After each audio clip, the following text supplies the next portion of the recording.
He's an old hump, this one. Sitting alone in the sewing room, trying not to think about the heat. Hard to do, since that's all the rusty rotary in the corner wants to talk about. Every time the fan makes another pass, it creaks, then rattles out a complaint about the heat, not caring about the time.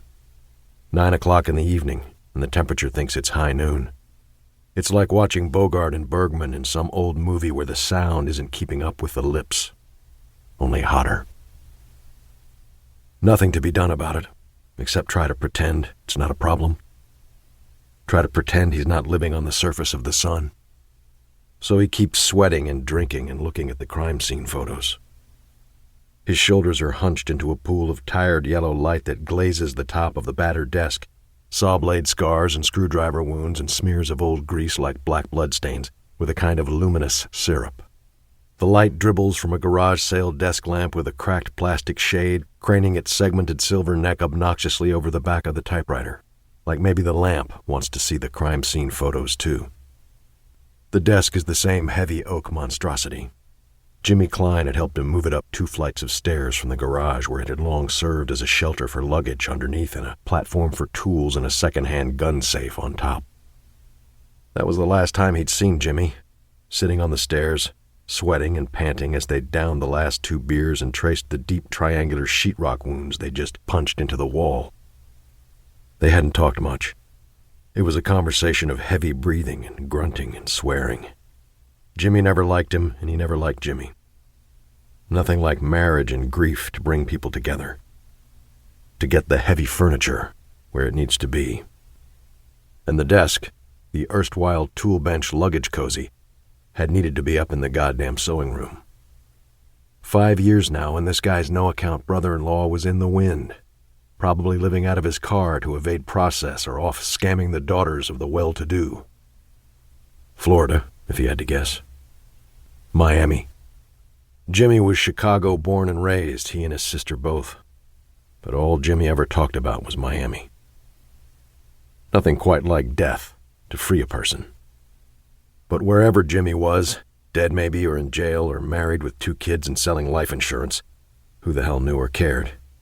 Wherever Jimmy was, the desk was still up here, crammed into the corner beneath the window so this guy, this miserable, pathetic hump, can look out over the neighborhood after a hard day's work and nurse an old Forester and bang away on his vintage dirty turquoise Smith-Corona Corsair. The desk had needed to be in the sewing room because the sewing room could no longer be a sewing room. The very sight of the sewing room would kill him. The white Singer sewing machine and the rosewood credenza full of supplies and the little cream-colored love seat and the antique rocker with the hand-embroidered "I've got your back" pillow. All that was gone now. Because the very sight of the room full of those things, her things, would have killed him. One more glance inside as he passed down the hall to the guest bedroom where he now slept would have been a bullet to the brain. It would have killed him. So, just the desk then, and the lamp, and the Smith-Corona, and the old Forester, and the extra, suddenly worthless dining room chair that had desperately needed to stop moping down in the dining room and come up where it could do some good. Those things, and now the rusty fan, too, shaking its head and bitching about the heat. The sewing room had needed to be a different room. A home office. Except that it would always be the sewing room. Her sewing room.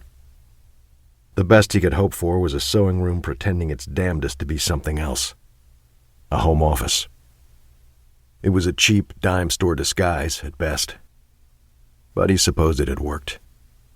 He was still alive. Philippa leaps into his lap, purring. The fan is quick to warn against this, worried about the fur and the extra heat. But he doesn't care. Phil always has a place. She rubs the top of her head against the back of his hand until he sets down the photos and dips a finger into his glass. Phil sniffs and takes the drop of Old Forester. He massages her soft, tiny head until she closes her eyes and stretches out. Somewhere deep inside her white softness she starts to vibrate contentment. His legs are uncomfortable. He needs to uncross and recross, but he holds his position. For Phil's sake.